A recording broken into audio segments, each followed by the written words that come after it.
All right, you're asking for it, so here it is. Listen to this. I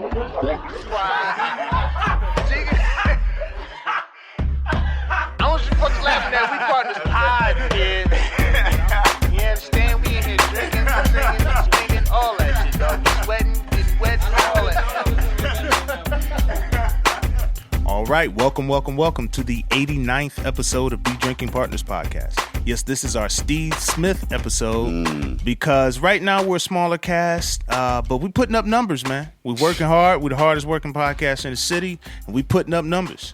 Truth. That's dope. See how sometimes every other episode, the athlete analogy makes sense. It does. That was a good one. I like that. I like Steve Smith, man. Yeah. One of the best to ever do it. Best to ever do it. He's like the AI of receivers. Yeah, that is Any place perfect. in Baltimore, he's going to give y'all fits.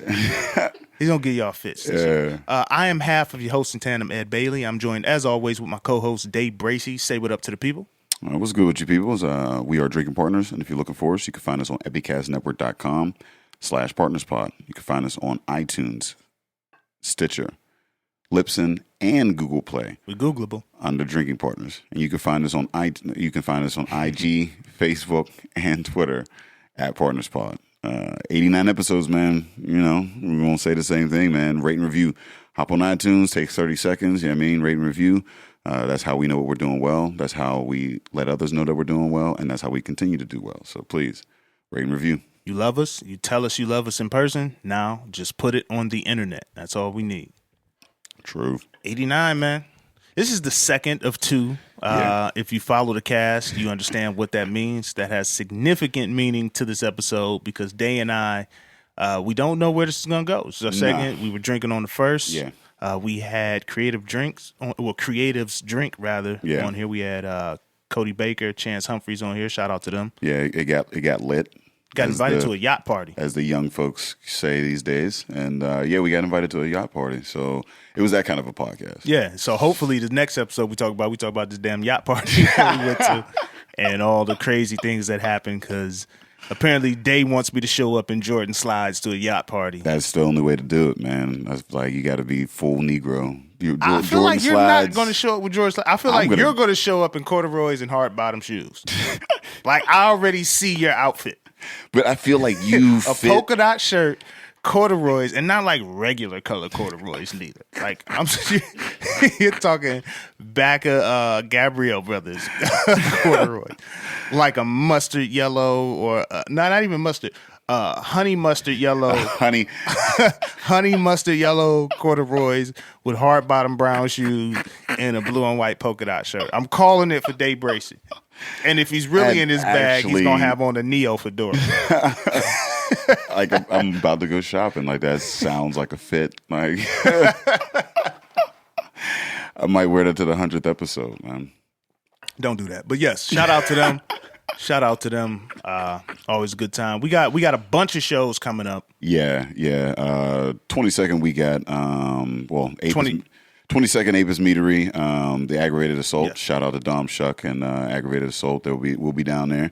Shout out to Apis. Yeah, they're getting in the comedy game. They're putting their bid in the comedy game. And Dave brings the party, man. Yes, he does. You know, shout out to them. That's 22nd. 23rd, we have Alex Sapula's album drop down at Row House Cinema. Dolphins are garbage. Dolphins definitely are fucking garbage individuals. And if you go back to the episode that he was on, you'll understand they are fucking shitty things, and you should not support their habits or lifestyles. You shouldn't be so offended. But yeah, you don't strike me as a guy that comes across Dolphins very often. Hey, after that cast, man, Alex, he convinced me, man. So, you know, we'll touch a little bit more on that. But that's what we do. We hit on the hard-hitting subjects here. Yeah. Everybody else interviews Dolphins softly. You know what I mean? Like Matt Lauer. Like, you know what I mean? They just, you know, like we ask some hard-hitting questions. Like, you know. Some of that rape, fam. Truth. Let's be real about it, you know. So that's the 23rd, Row House Cinema. And then the 24th, we'll be at Goodfellas in Swissvale. That's a new show, That's too. a new show. And a free show. Yeah, it's called Good Vibes, you know, because we bring in the good vibes. We'll have some music, comedy, you know. I'll be hosting it. Ed will be headlining that. And it's a free show. So, you know, come through, bring Can't some stress folks. that enough. I mean, it's a free show. It's, you know, the mayor's over here supporting art, supporting the community, you know, wants to put on dope things. Not a lot of, you know, things going on in Swissvale. You know what I mean? So come through.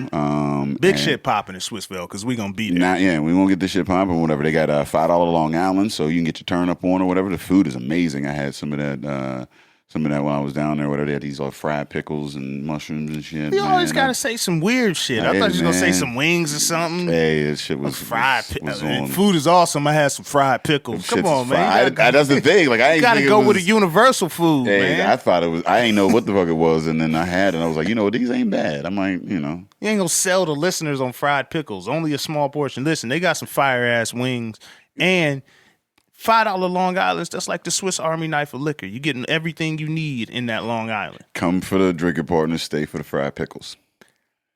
So then we. So then on the 28th, 28th, man. 28th, we're down at City Theater, Hand of God. It's a theater. No, City Theater is a theater. Hand of God is the play that's they're putting on. It's a comedic play. It's got puppets. Puppetry. I sat in on the little bit of the rehearsal today. It was pretty hilarious. I was there for like a good 10 minutes. A little scene, got a little snippet of what's to come and whatnot.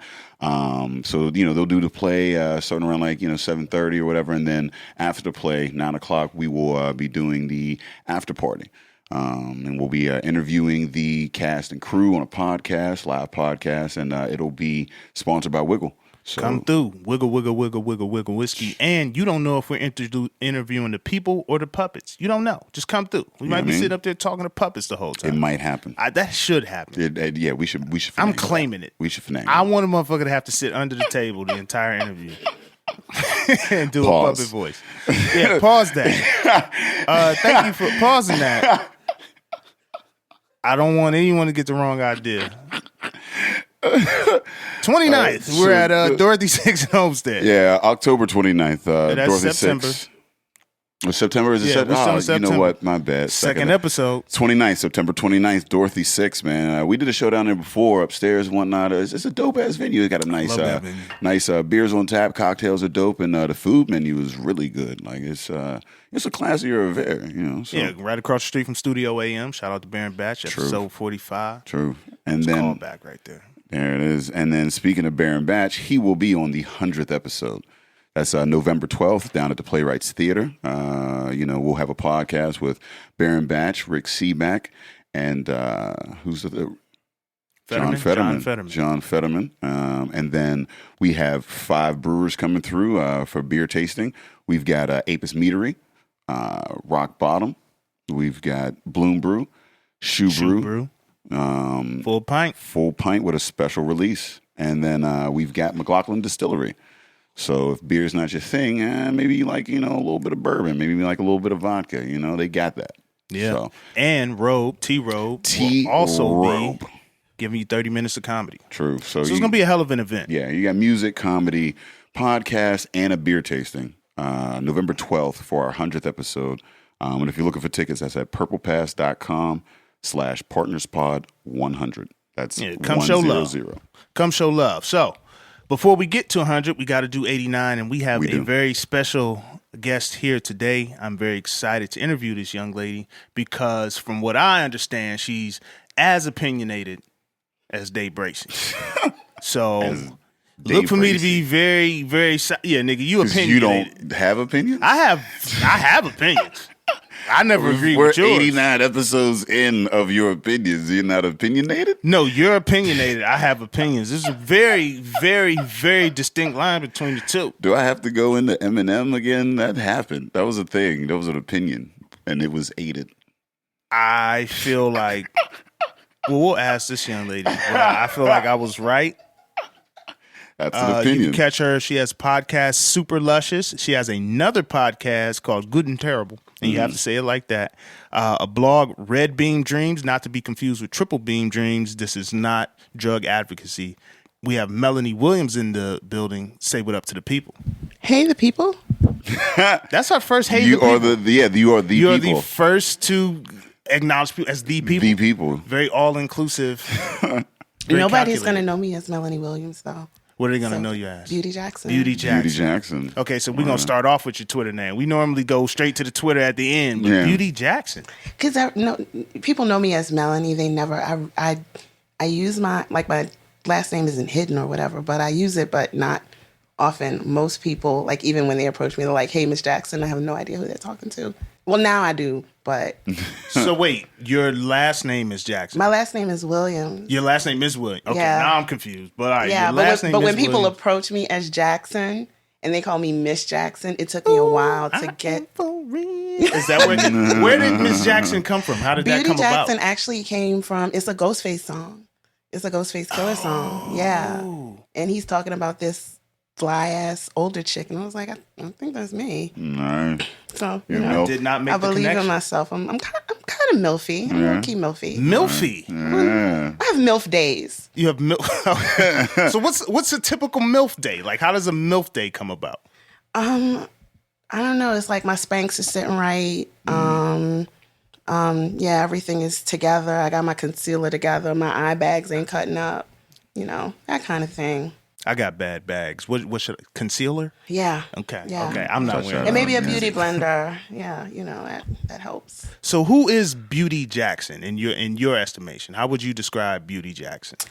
It's funny because Beauty Jackson is Melanie Williams, believe it or not. I think a lot of people have a certain distinction between their internet persona and who they are. And Beauty Jackson is me. It's just kind of a snippet. It's more of my opinions, my creativity. When I feel like being encouraging, it's my encouragement.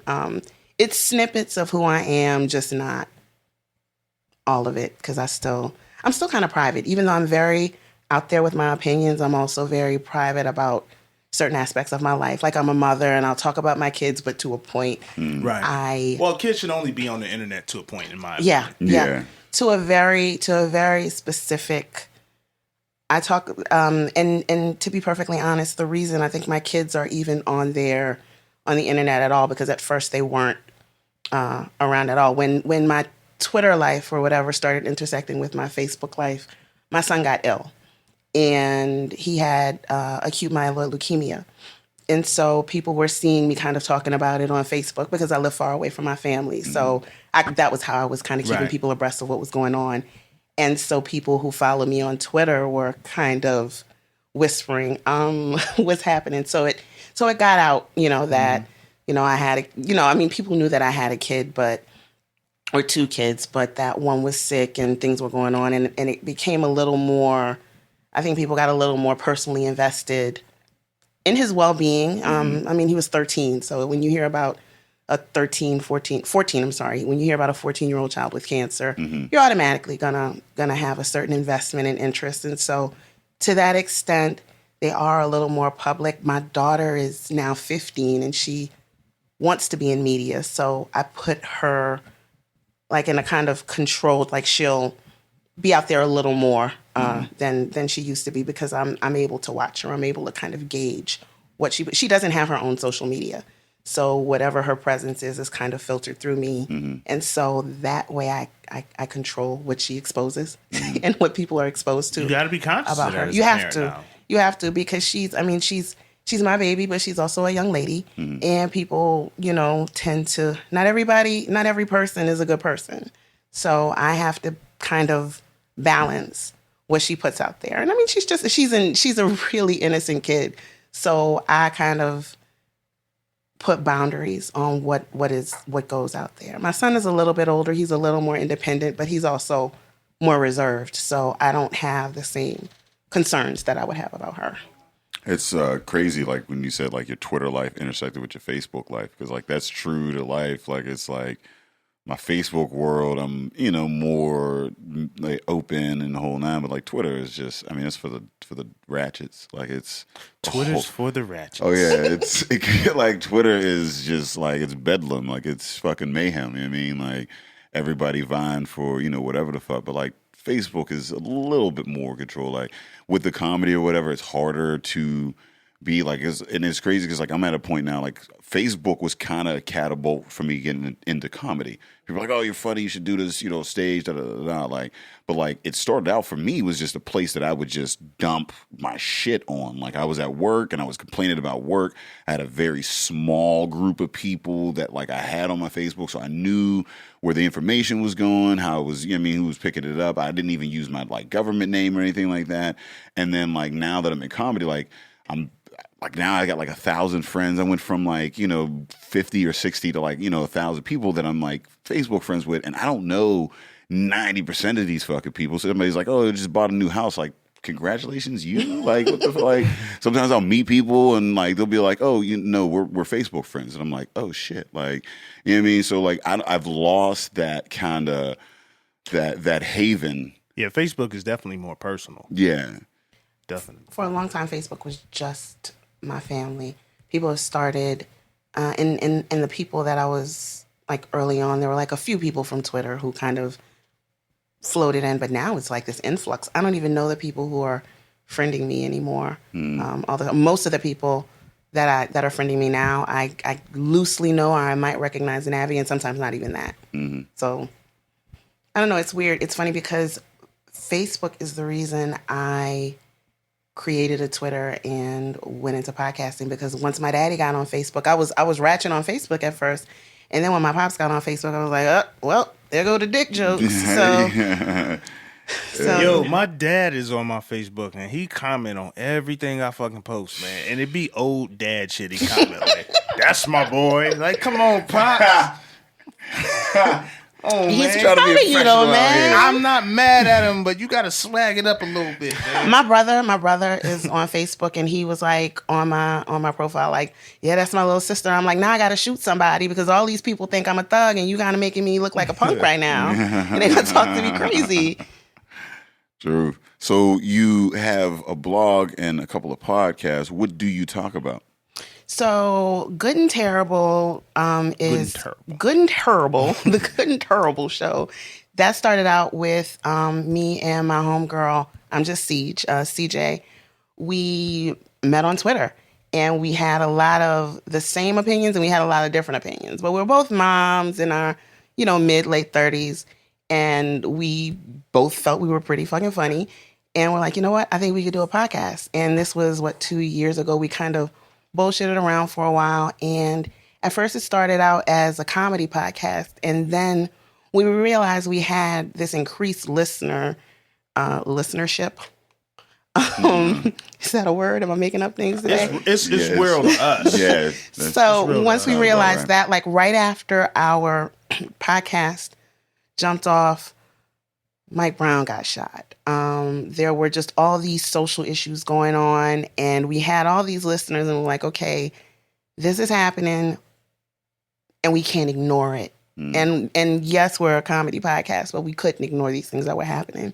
So we started addressing not only like the things that went into our lives as women, as mothers, et cetera, but a lot of social issues. And it can be, sometimes we're very raunchy. That's another thing. We're really raunchy, but we're also, we talk about the gamut of things on Good and Terrible. We're on hiatus right now because life be lifing. And life be life. Yeah. So we'll be back. Good and Terrible will be back in October. And in that time, I'm still bitten by the podcasting bug. So I wanted to create a space that was really joyful. Because though I felt like I had this voice where I had to talk about social issues, and I do that on my Twitter as well. I wanted something because I'm a fun person, and I felt like I was losing that. And I felt like we as Black folks, we get so mired down in talking about things that are serious. We don't really have the time to talk about things that literally just make us happy. Like being Black, especially in the last 2 years, has been a lot. Yeah. It's been a lot. It has been a hell of a lot, man. And out there in your cape on the daily. Yeah. And I realized, like, I was waking up banging on people. And then, I'm Black, I'm a feminist. If I wasn't banging on white people, I was banging on men, white women. It was exhausting. Yeah. And I was losing that fun person. I couldn't even think of the things that made me happy, Yeah. and so I wanted to get back to that. And so that's when I decided Super Luscious. So that was the birth of Super Luscious, where there I talk about the things that make me happy. And I have people, my guests, we talk about what makes us happy. Mhm. And I'm saying that, this is my second episode. My third episode, sorry, will be coming up soon. But that's the core of that. That's what I felt like the streets needed it. If That's a good statement for 2016. The Yeah. streets But was yeah, just yearning for the it. streets was needed after. something where we could just be happy. Yeah, I mean, mental health, self, self care is important, Right. and because I've fallen into like this pit where like I get on Twitter and I just rant like all day. I wake up, I'm ranting. Like I check the morning news and like, what the fuck? Like, what is this Right. bullshit? Let me rant. And so then I'll rant, and then like but it's funny. The thing I love about Twitter is that like it's so open, and I follow so many different type of people, so many different opinions. You don't get the same on Facebook. Like I get to actually follow. Like, I tell people are like, I don't like Twitter because it's all this and the other. Like Twitter is what you make it, man. Yeah. You could follow who you want to follow. I mean, like, so I follow a lot. I follow Trump supporters. I follow, libertarians. I follow feminists. I follow dogs. I follow just about everybody, whatever. And I rant or whatever. But like like you said, the last couple of years, being black, like there's so much, and there's just so like hyper awareness of everything going on. And sometimes Twitter can be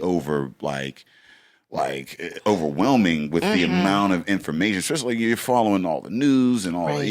everybody else that's like activists and the whole night, and it just seems like a constant stream of shit. Yeah. And then you start becoming like an angry person, Yeah. and like it, so you need, like, I actually had to take a break. I was like, for the next like week and a half, I'm not gonna I don't care who's getting shot. I don't care who's doing this, like what fucking policies, who's getting bombed. Like I'm just going to focus on good news, good information, just so I can come back to a place that I'm not like angry, like I'm a comedian. Yeah. You know what I mean? I can't be that bitter. You be Bill Burr.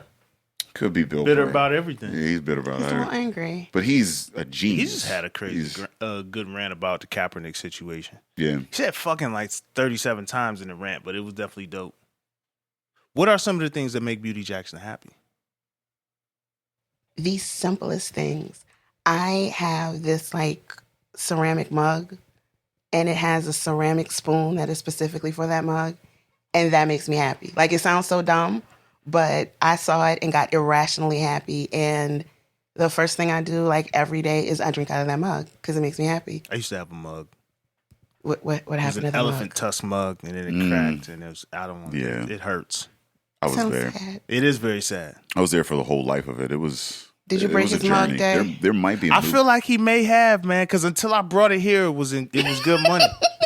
And then when I went home, I poured a little something in there, and it would take a whole 12-ounce Joan. And I can neither confirm nor deny that. it's like a Game of Thrones mug, man. It was the dopest fucking. Mugs do make you happy. Yeah, They do. they're so I dope. got a glass. I got a Superman glass. It's etched. Like, I got my cup. That's, what makes you happy, Ed? See, I gotta say, I got kids and shit. Yeah, I mean, how old are your kids? Because like my kids are so old, I don't even have to your give them as an kids answer aren't anymore. your- 2 and a month. Your kids Oh, aren't yeah. your release. Like, You yeah, still I They mean, are like, you're at not- this point though, because my kids don't know shit and they don't have many opinions. My daughter is now becoming opinionated, but it's still funny to fuck with her about stuff and say funny shit to her. Like it's weird. Like a lot of my day is really consumed by. I got 2 fucking small kids. So, man. but so here's the thing. in though. my me time, You asked her what made her happy. She's a parent, and she said a mug. A mug. And I asked you, and you were like, I gotta mention my kids. Like, she has older kids though. Like you still feel that obligation. I'm over it. Yeah, she has I older like children. literally today. You got an older kid. I got an older kid. My daughter asked me if I loved her, and I told her I like her as a drinking buddy who always pays.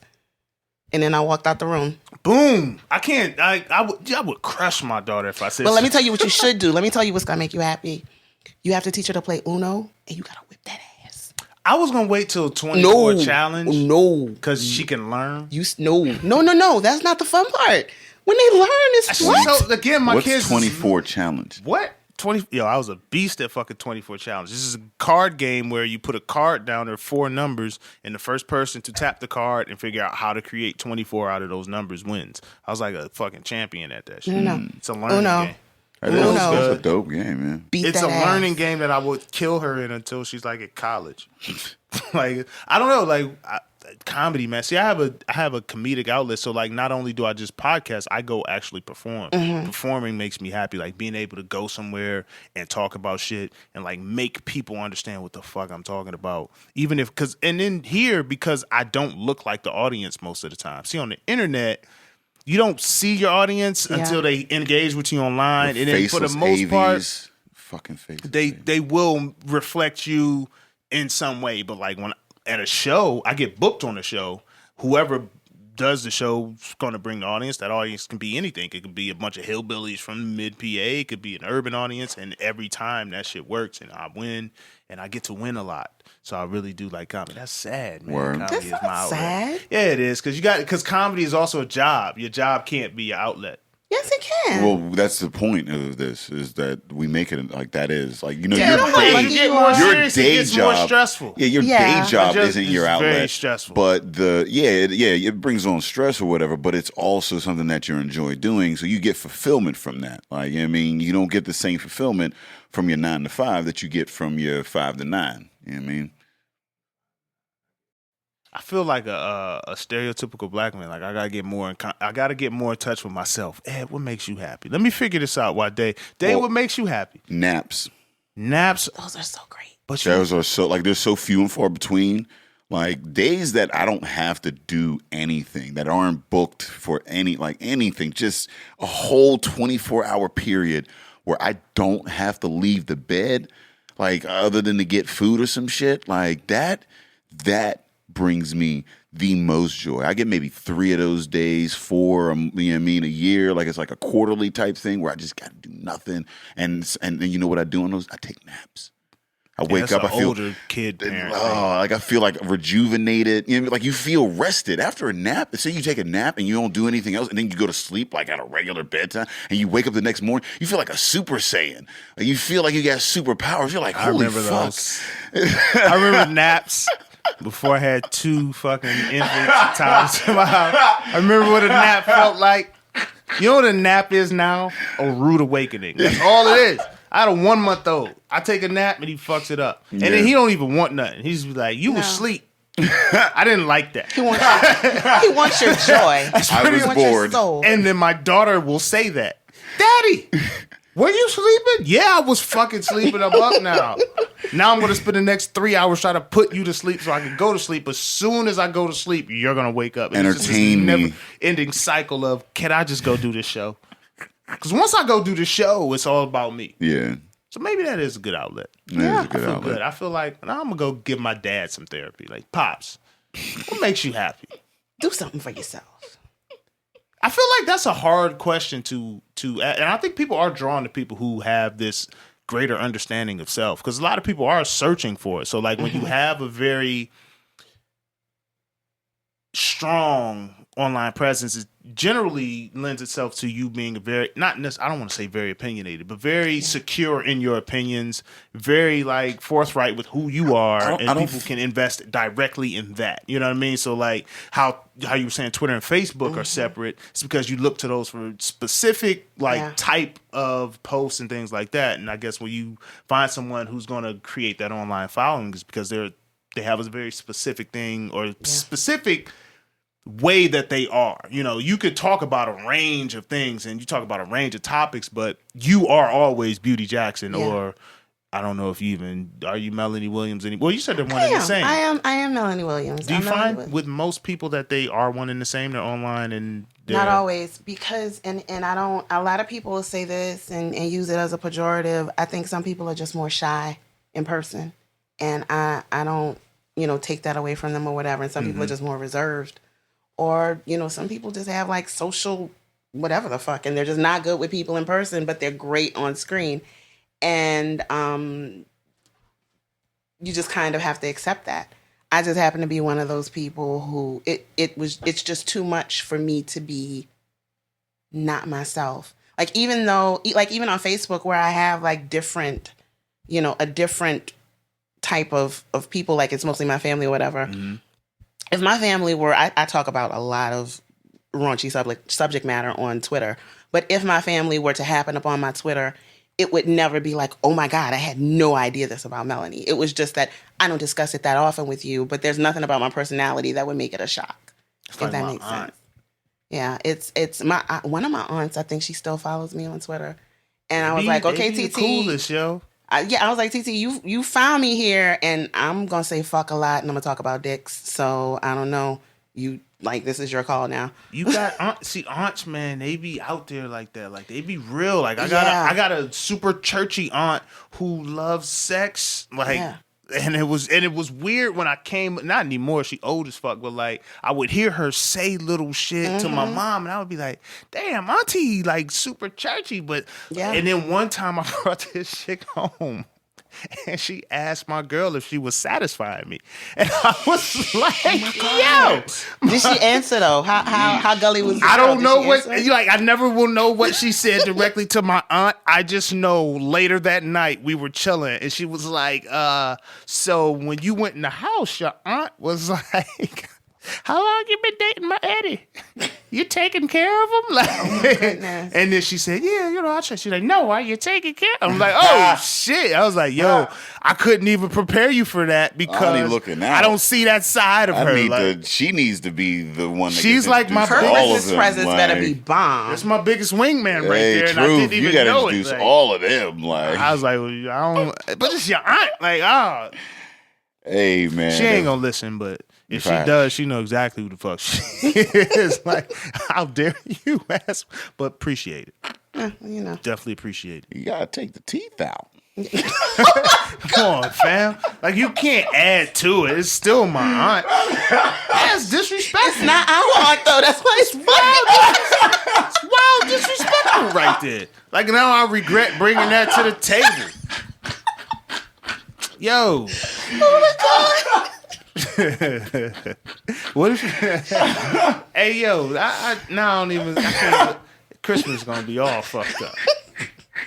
I don't want no pie, TT. I'm sorry. I can't. She makes some bomb. I don't know what you did on these counters. I don't know. Pound cake. Like, come on. Let's move on from my aunt, man. So, you know what I mean? So, at what point did you discover this within yourself, though? Like, that you had that kind of presence that people would be drawn to? What made you feel like you had something to say? Was it pre-social media that you always? Yeah, I've always been. Really early on, I was a writer. Okay. Like from really young. I mean, I started writing. I'm talking like 6. Damn. Yeah. And you were writing about at 6. I was writing about getting money. I was literally one of my first like little essays. They asked, my teacher was like, well, write about something that you do every day. And I would when I would clean up, I would find money in the house, and that money was mine. And I wrote about the places that people would save their money, and I saved my money in a cup, and I ended it with "Save your money like me," because I had I was 6 and I had a cup full of money. That was, hella dough when you ain't got no bills. Shit, I ain't got a cup full of money. I definitely don't have a cup full of money now. Nah. I got 2 kids. That's a wrap. So you from New Orleans? Mm-hmm. Yeah. What brought you to Pittsburgh? There's a couple of New Orleans transplants. The internet. No, I lived after Katrina. I moved to Silver Spring and then Rockville, Maryland. I was there for like 8.5 years. Silver Spring and Rockville. Yeah. I dated a girl from Silver Spring and Rockville, man. Like that shit. She was high maintenance, wasn't she? Man, in Maryland, Jones. Shit fucking crazy is what Moco the fuck she is was. A lot. She was a Jew. She was a rich Jew. Yeah. So that's where they all are, but that's the Rockville and Silver Spring. It was that was Jewish women in my life. I ain't got the Dave Bracey voice. Jews ain't You fucking finessing with them out of them coins? I was like, it was crazy because we were like, we broke up right before like the sniper type shit or whatever. Oh, okay. But we were like kind of on and off, but we were definitely off when the sniper was there Yeah. because I wasn't making trips to Silver Spring when the motherfucker. You know what I mean? actually lived the post office shooting. That's where I used to get my chicken. Oh shit. Yeah.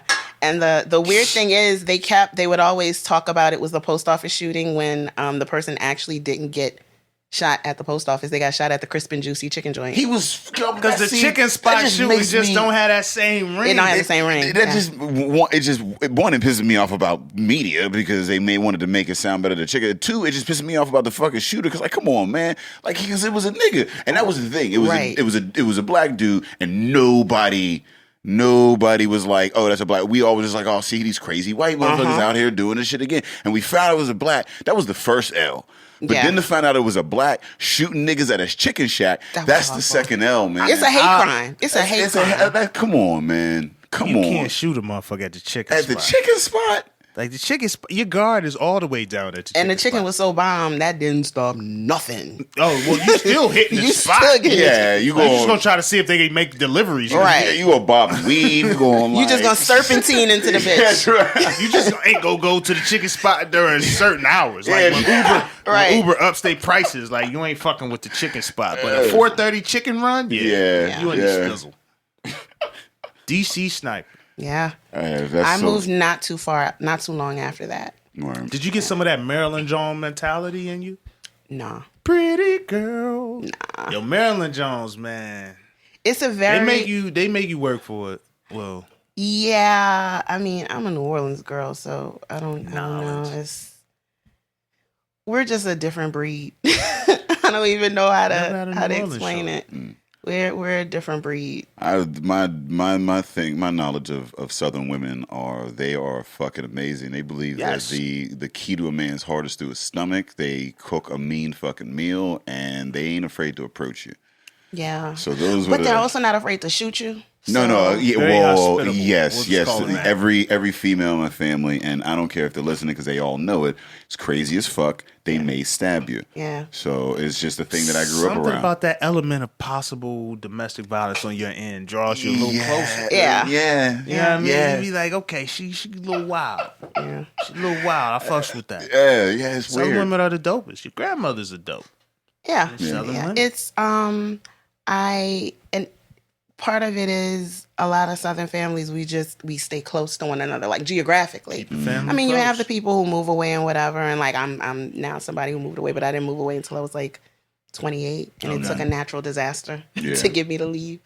And now I'm just kind of settled being away, so it's I'm actually overdue for a visit, but Yeah. we're just different. It's a I'm not hearing things. That was a party I heard foul it. on Buzzy's part. I definitely heard some Ain't no African reason for travel us to calls hear or something. somebody that I used to know. And That's what I thought I had. Oh, is that what it is? Yeah. Go to Yeah, yeah. just randomly came on. And that's a dope ass song. It It is. is. A dope You ass don't song. have to call me. Y'all be taking them breakups hard. Men do take breakups hard because it takes so much more for us to like. Because there's a cycle to male investment, okay? Because every dude who has a serious girlfriend, I'm gonna keep it real with you, ladies. You weren't that serious to that man in the beginning, like that little No, storybook, it never starts off Match.com. serious. You No. was just a Joan at some No. point, and I don't mean that in negative fashion. It's just we're not gonna put that, Yeah, we're that- putting that that label from the 100% giddy up. effort You know what I'm in. saying? Like every wifey was a Joan at some point, and that's just what it is. And then you get in this denial phase where you can't not do the things that it takes to make a wifey, but you just not saying that's wifey. And then your one man's be like, well, that's your girl. And you like, that is my girl. Like, then it's the acceptance phase, and then it's the head over heels phase. Like, But the thing is, I feel like men and women have two totally different relationships, even when they're in a relationship with each other, because you have it's different need sets. So different Yeah. needs Yeah. and different ways of communicating. The communication is huge, man. Like, And like dudes hate for chicks to nag, but when she stop nagging, it's probably because she not your chick no more. True. I mean, I think that is more about communication, Yeah. and how we communicate. Women speak in codes. They're more intuitive. Like even within their own groups, like they speak, but they don't like. You know how many times? Like it blew my mind when I was in college, and I'd be like I said, I had a lot of female friends in college, so I'd be like sometimes the only dude in a room full of females or whatever, and like one would walk out, and then they would all talk about the one that walked. Like they would, and I was like, wait, I thought y'all were like best friends. Like, and they would just rag. She would come back in, and then they would just like a light switch. It would be, and you don't really have that in nigga cliques. Like my boys, like when a dude leave, we won't be like, yeah, that motherfucker, yo, like, Yeah, because we catch you on entrance. Yeah. yeah, We get you coming in. Like, this motherfucker shoes. yeah, true. Like, yeah, I mean, shoes. we're more like we're just more direct. It's more like, I mean, get it out there. Like we'll punch you in the face, and then eventually we'll go over to beef and be friends, as opposed to the long battle of frenemy. The frenemy. The frenemy. See, and I the don't do whole- that.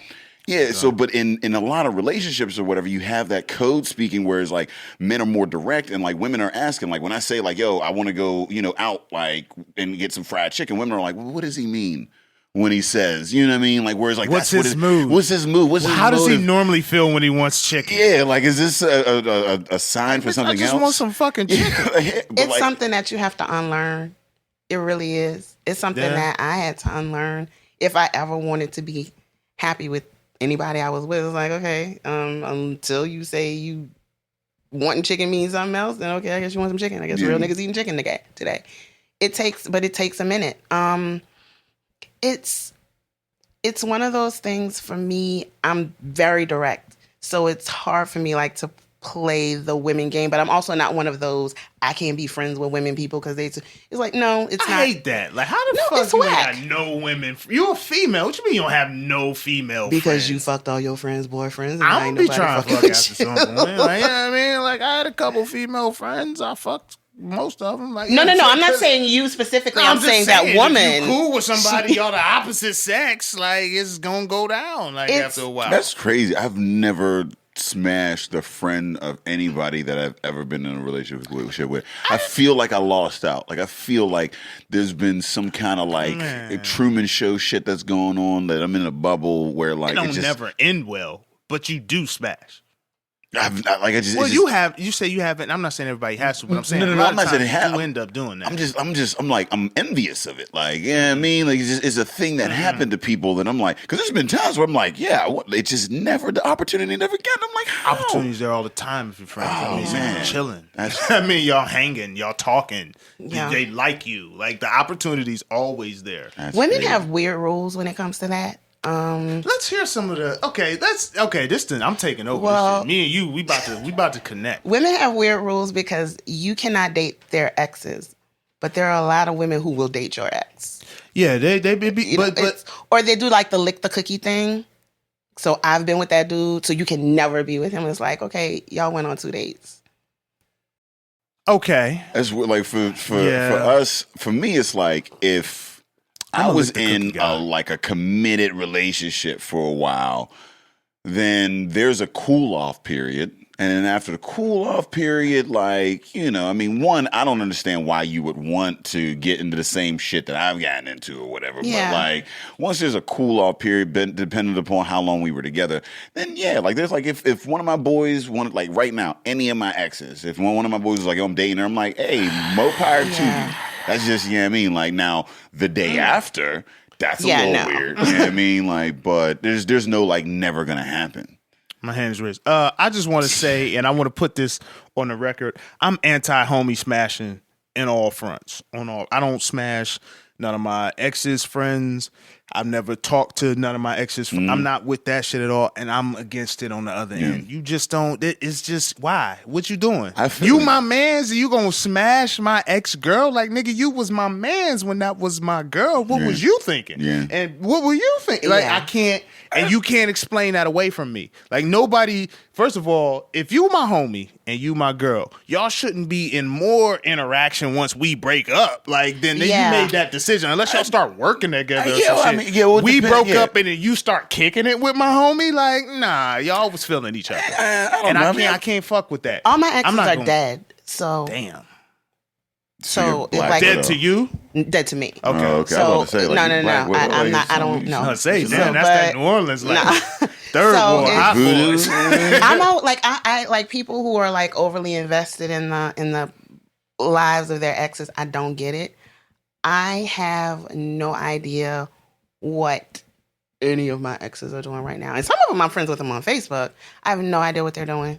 But see, I think it's don't- different. What I'm saying is different. So it's not that I'm following my ex's lives, but if you my homie and Yeah. you smashing my ex, I gotta look at you a certain type of way.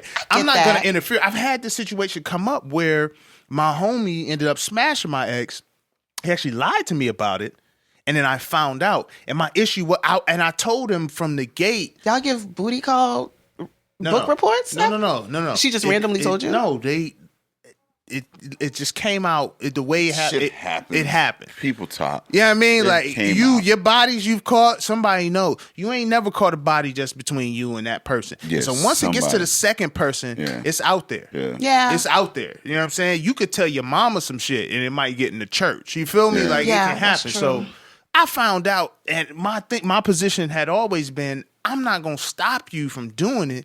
Just understand, like we ain't gonna be as tight. Yeah. No, I understand that. I'm not gonna flame on you. I'm not gonna be salting your name in the streets. But I can't be coming to your crib and my ex might be there and y'all fucking. No, I think that's reasonable. Yeah, You know what I'm saying? yeah, I mean, and so that's why I don't do no homie. It's kind of That's I'm like that reasonable. with a lot of shit in life, which is like I just don't fuck with it. Yeah. But I'm not gonna sit up here and preach to you not to do Well, it. see, It's your life. that's the way I look at it. Like, I have never not dated smashing my any of homies, my like friends' exes. It's just not a like. I just put people in categories, and sometimes I put them in the. It's just not a like. That's not.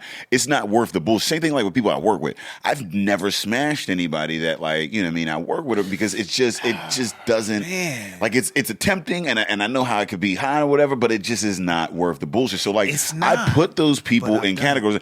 But if you are the type of person that wants to do that and you want to take on all those issues and everything else that comes with that, hey, by all means do it. You know what I mean? And as far as my exes, give me a nice, like, 3, 4, depending upon how long or whatever. And then, hey, whatever you two want to do, if you think that you could do better by this than what I was doing, you saw all the shit that I was going through with this.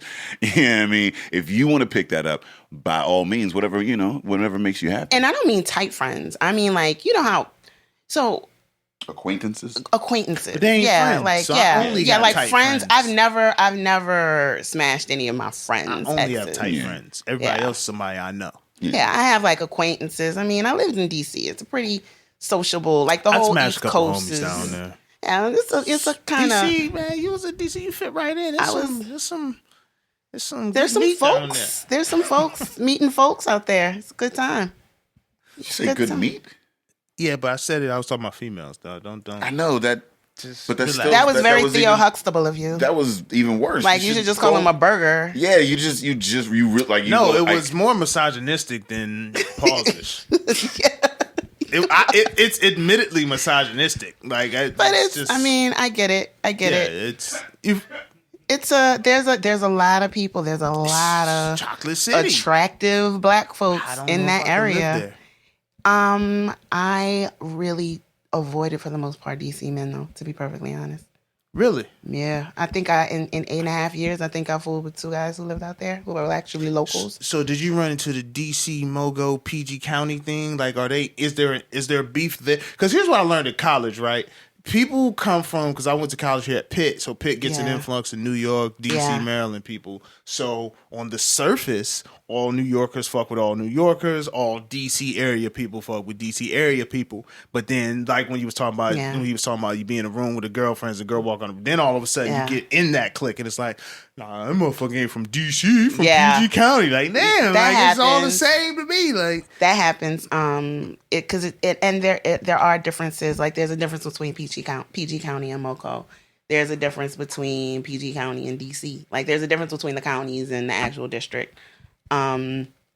Right. Well, now the difference is can't no niggas afford it. Can't it's afford getting it crazy. living in DC. you So gotta that's be part of it. But CMU alum to get out there. yeah, but there is. I think when people, move to other places and when they get on the internet, they hype it a little more than it is. But there is a difference. There's definitely a difference. So how would you describe, Like, if you had to define Beauty Jackson or Melanie Williams, if I said who is, and you had to say it in one sentence, how would you? Because it seems like you have a plethora of like experiences. You lived in different places.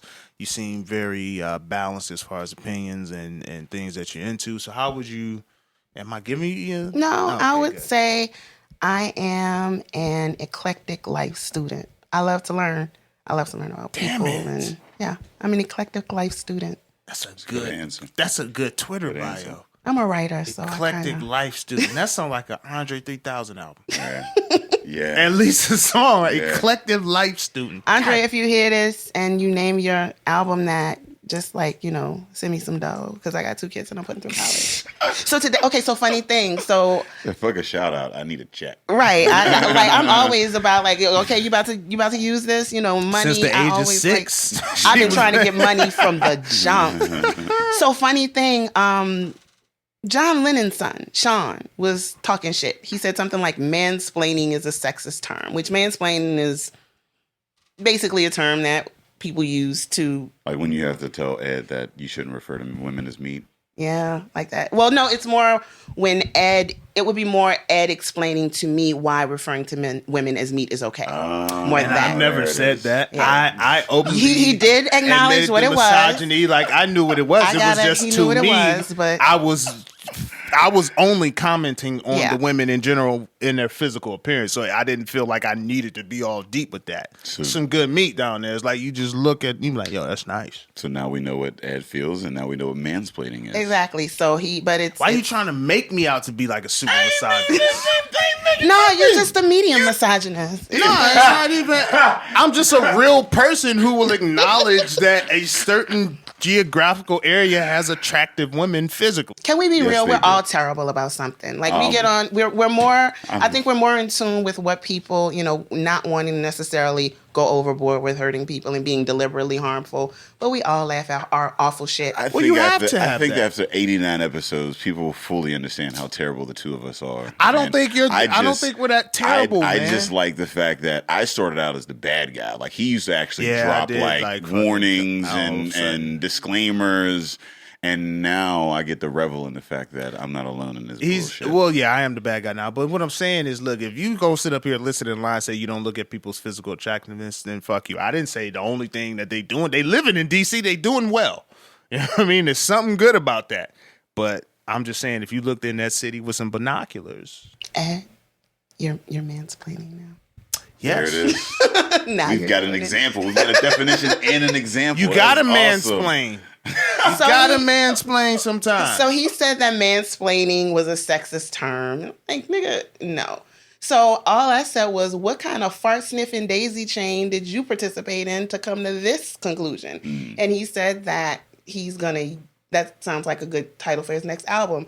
So you too, Sean Lennon, can cut me a motherfucking check. Nice. So he's gonna name his album Far Sniffing. Fart sniffing daisy chain. Fart sniffing daisy chain. That's some Solange Knowles shit right there.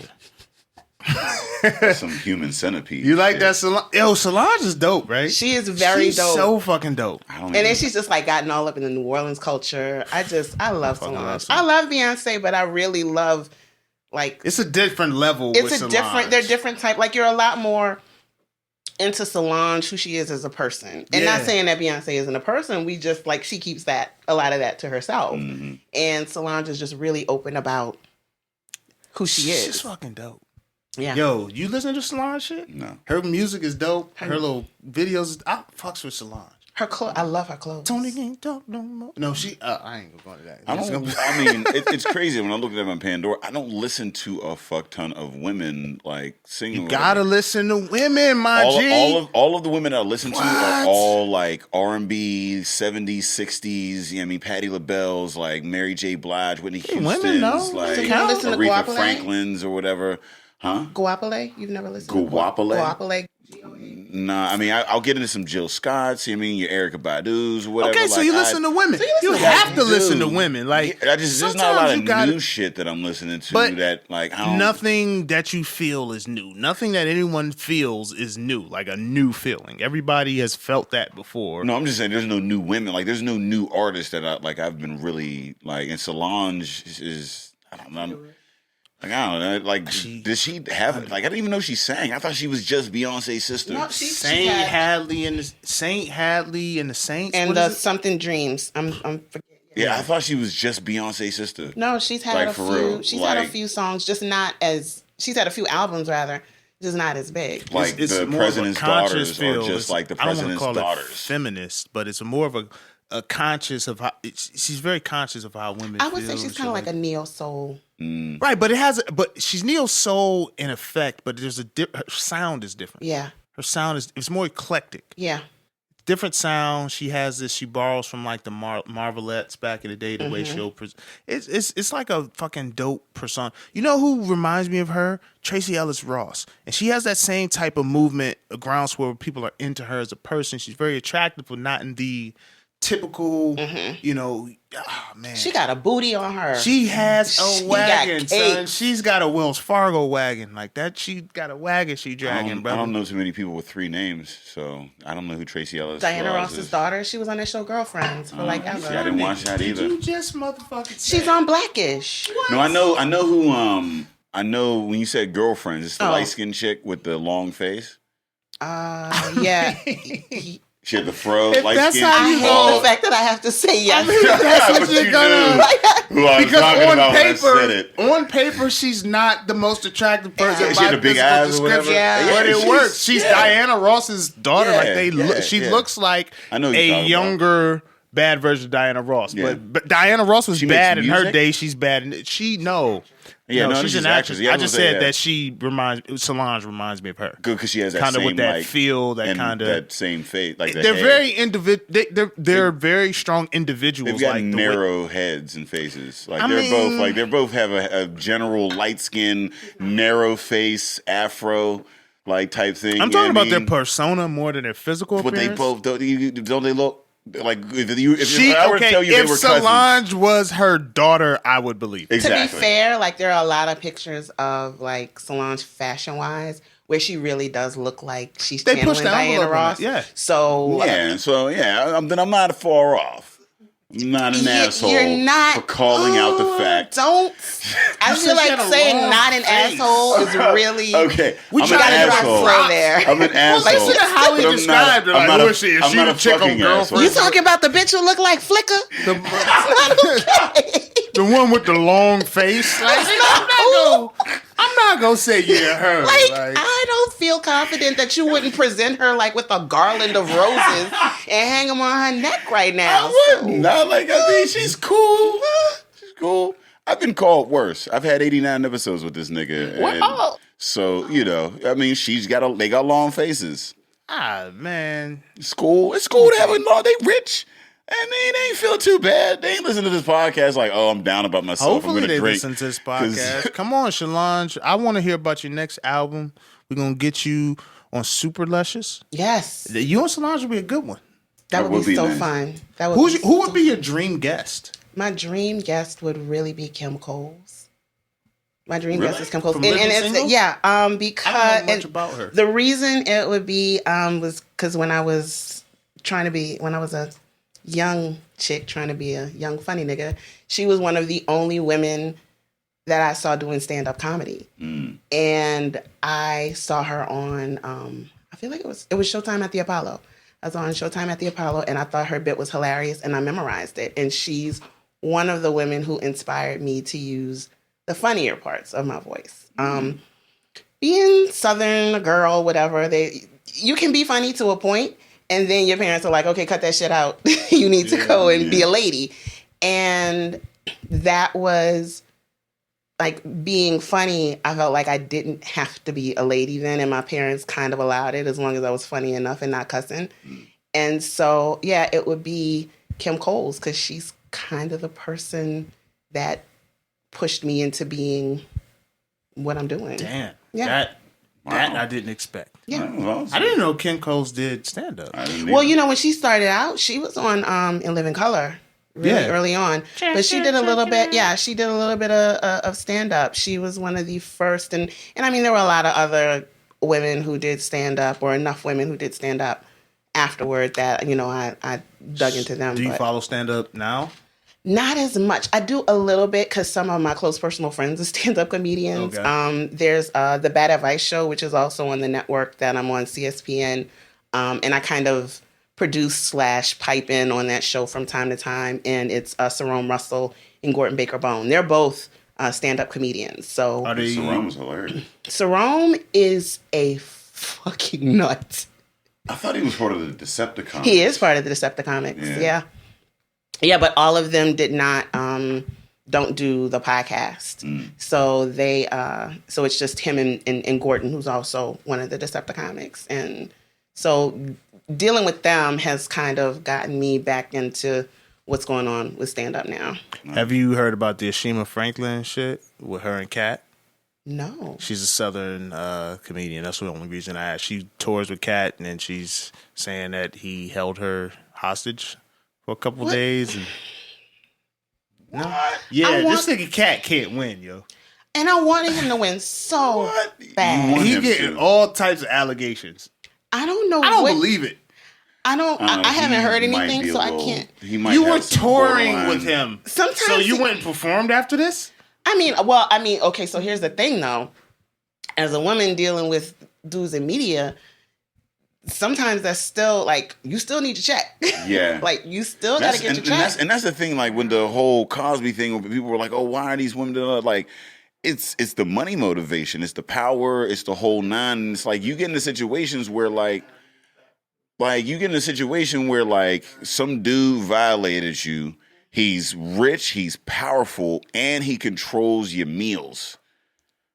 Like, Yeah, but yeah, I mean, like it's like I can go and then and women, there's there's this thing where it's just like there's like a stigma where it's like different, man. no, there's a stigma where like you don't feel like even if I come out, I'm gonna be automatically like doubted. Like, you know what I mean, it might not the only thing I might get out of this is broke and hated. You know what I mean? Like, that's it. It's like the chances that you're going to come out and be looked at as a hero for, you know, going through this ordeal and making it through and having the courage to say this shit is slim. I've never seen it none. happen. Yeah, I've never none. seen it happen Yeah. where it was just widely accepted as this is what it is. Yeah. I'm almost 40. I've never seen it happen. When you've I seen would agree women with beat that. the fuck down, they've got bruises or whatever, and they still ask like, "Well, what did you do? Like, what is? You know What what I were mean? you There's- wearing? What were Yeah, you What drinking? did you say? Why were you Yeah. with him at? And I it's- wouldn't necessarily disagree with that. Hey, it That is. I wouldn't disagree And with. like that, and it's tough because if you had some shit done to you and you were like, look, like I can either have this very slim margin of chance of coming out and saying something or whatever and not being completely fucking ruined, or being completely fucking ruined for the rest of your life, not even being able to work, not even being able to pay, like you're done at that point. Like once you come out as a victim of somebody, you're done in that industry. It's not like people are gonna, unless you're already so high up that you can still, you know what I mean? Like if Angelina Jolie came out and was like a producer, touch me. That's Angelina Jolie. And even then people would be like, well, you know, she stole Brad Pitt from Yeah. whatever that girl's Truth. name is. Like I mean, that it's just Kesha one of shit. those- When Kesha came out and was like, "Yo, dude's been fucking," like there was a whole thing, and they were like, "Nah, B, you gotta still work with the nigga." yeah. Told her And she had to it's- still work with the nigga. And that's white women, so you know what's happening with that's black women. Truth. That's a white girl. Hey, That's man, a white I'm- blonde girl. Man, So I mean, I hear what Well, you're the thing- saying, but the bro. thing I've is- seen Ashima and I've seen Kat direct live in person. For him to kidnap her, it was just a weird story. He said he had 3 women jump on. Kidnap is different, like a rape or some type of verbal or physical abuse. A kidnapping, where it's like I held you hostage, and then you went on tour with me. It's weird. It's hard to believe. I'm not saying it's impossible. Still gotta pay the bills. I You don't still know. got to pay the bills. still I'm not gotta saying pay you ain't the got to pay the bills. bills, but And to that's- remove me from society, like to disallow me to kidnap me. Yeah. But I guess kidnap too. It doesn't have to And be. it depends on how- like a movie kidnapping. Yeah. I don't. I tied you and threw you. I away. don't. Anytime somebody did like holds you against your will is a Yeah. kidnapping. Very But, true. like I mean, So the term itself, when you hear it, you think of a a more physical kidnapping, as opposed to maybe it could have been a situation where he was just really verbally abusive and like you can't leave. She also said that like don't go anywhere. She also said 3 women jumped her, which whatever. So you got to see it play out. I can see him getting 3 chicks to jump somebody. I can't see anybody has. doing that unless I've seen him do it. I think that's with me. It's I not think even a we don't- situation where I don't believe the person. I just got to see something because I'm not an evil person. It's hard for me to see someone do something extremely evil. Not to say that evil doesn't exist. Yeah. And when I hear things and I've witnessed evil, but for you to tell me, someone said, "Yo, I got 3 bitches to say you can't leave the crib to beat you up and you gonna go perform." I got to see more proof of that But the truth is, before I none can of just us, believe that. Yeah, I think we have, as a society, we have a very weird view of what evil is, and we don't believe that we bump into evil people every fucking day. Oh, yeah, at the like fucking evil grocery people don't store. transport, like they don't. Your microphone. Sorry, evil people don't teleport. They catch the bus with us. They they do. We're around them all the time, and we don't want to believe that. That part of reality is scary. That the people we know, the people we work with, maybe the dude we hang with has done some really awful shit.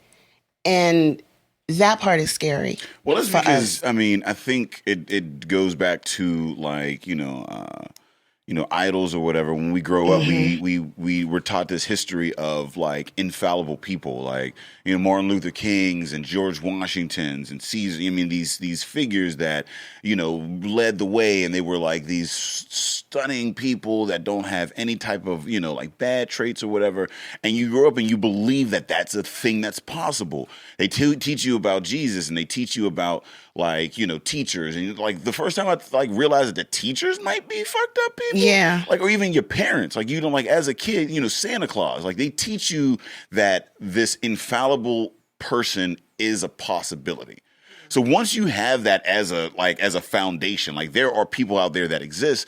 Now as you grow up or whatever, like and people get better at hiding things or whatever, you are just basically geared to think that once I've met somebody so and so, you have these people on TV. You only see the good side of them, the same way that you only see the good side in the history books, and you see only this, that, and the other or whatever. Like now it's harder, but like when we grew up, like when we only had TV. We didn't have the internet. We didn't have social media where people would just hop on and be dickheads. Like it was just like these are infallible people that you meet in your life. You want to associate with them. It's hard to be like maybe that motherfucker is a monster. Like Plus, go ahead. I was gonna say, plus we want to believe that if a person was like that, we would know. Like we Yeah, want, I we agree love with to that. say, You don't I wanna would know. feel duped. We love to say, like if somebody, let's say it's somebody in our family that comes out that they are abusive or a rapist or whatever, I knew something wasn't right about him. So when we don't get that something is off about somebody, it like we take it personally, and we don't want to realize that we just didn't know. We just Yeah. didn't see it. I think I would say this. There's a difference between. So here's the thing. There's a difference between someone being flawed and being evil.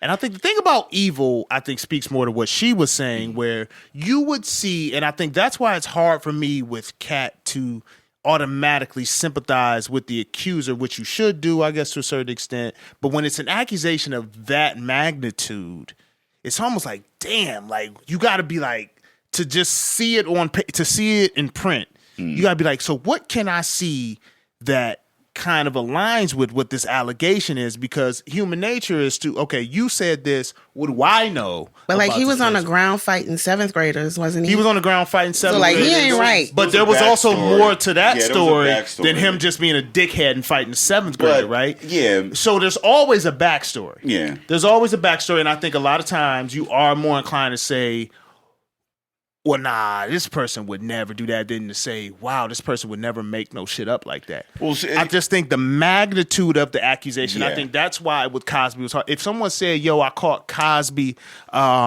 buying crack or some shit, you would be like, damn, that nigga smoking crack? Like, why would he do that? Yeah. Before it to be like, yo, I seen Cosby was raping people. It was like, yo, like Yeah. it's, But that's he don't have a because you grew- rapey. He don't have a rapey demeanor. You know what I'm because saying? It's weird. What you saw of him was Yeah. what was pushed to you, and we are in a society where people push But idols. I'm talking about levels of evil. Yeah, because so- him being a drug addict wouldn't be pushed towards me. But if you said it, I don't think you being a drug addict's evil. I think you're just flawed as a person, and it's easier to accept just you're flawed as a person than you being evil. There's a different level of flaw there. Yeah, I think that again. I think that if you look at the way I look at it is like there is really no evil. You can understand why everybody does everything. Like there is a reason. There's a background. There's a story. A lot of people can't accept so that, when you but that is true. when you take away like the black and white and you realize that we all live in the gray, it's easier to accept people Yeah. for where they're at in that gray as opposed to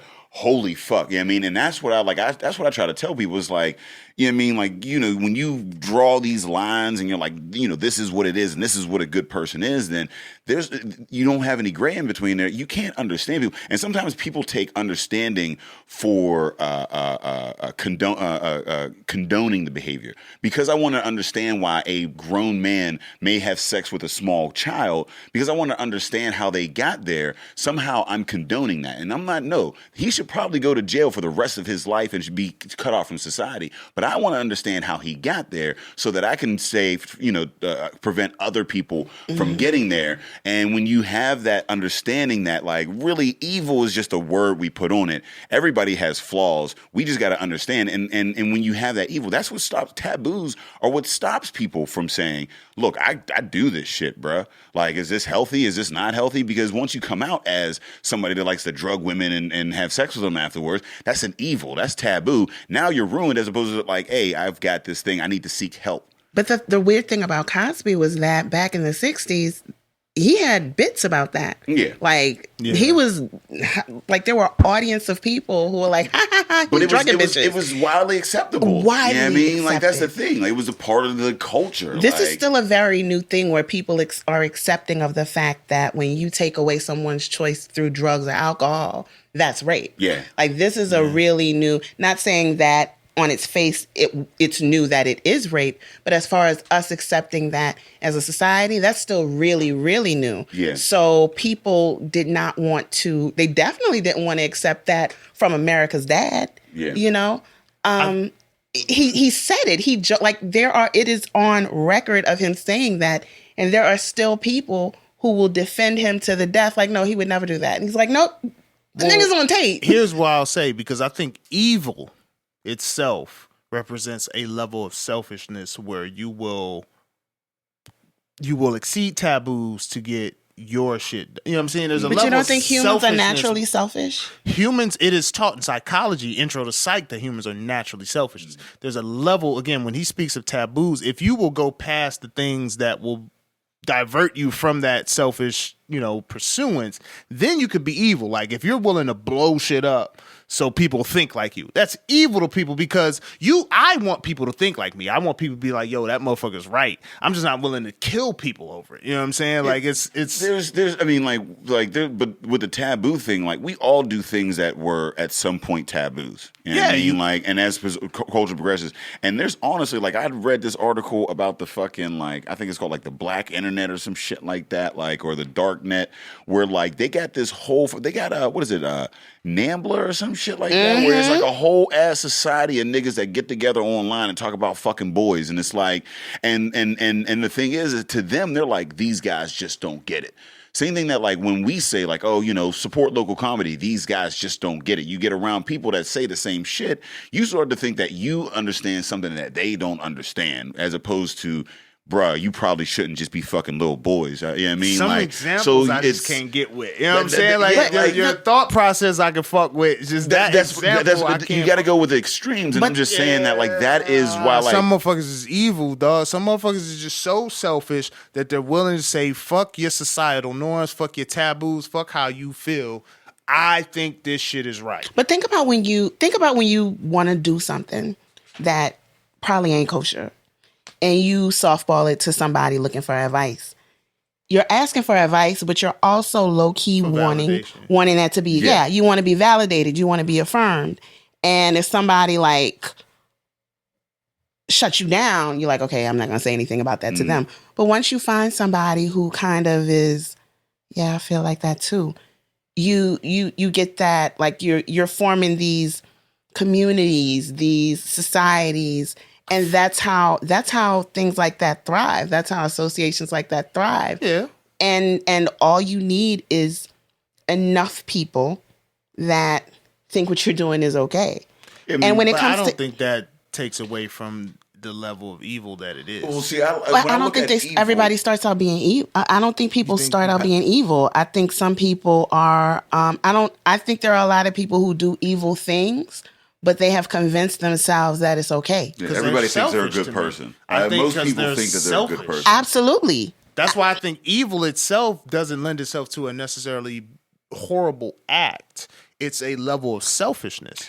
Like a person, like if I like, for example, if I just started to ignore my family and just focus on comedy, like listen, all my resources, all my money is going into comedy because I'm going to be the biggest shit that's ever happened. Fuck your To Similac my little baby nigga. Yeah, fuck the baby, fuck the toddler, fuck the baby, fuck y'all. I'm gonna make this happen. I'm gonna catch y'all on the back end. Until I pop, I'm gonna be an evil guy to them. They're gonna be like, yo, this motherfucker is selfish, evil. This nigga won't do this for his kids. He got kids. Because there's a level of selfishness and pursuance of what I feel is right. Yeah, but I think what happens with evil in society, we attribute it to these heinous acts that are taboo to most of society, but are just evil pursuances amongst people. Like a dude who's drugging women, okay? He could probably get sex from these same women, we would think. Darren Like, Sharper I don't did wanna it. Yeah, right. I mean, I hate to say it like that. And we look at it like, why, fam? Yeah. You're But bringing all that's that one of shit the to things that you table. look at. That's one of the things that you look at. You don't.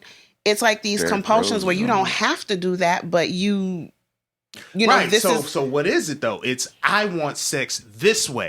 I want it this way. This amount of conversation. You know, I want it to be under these terms at this place.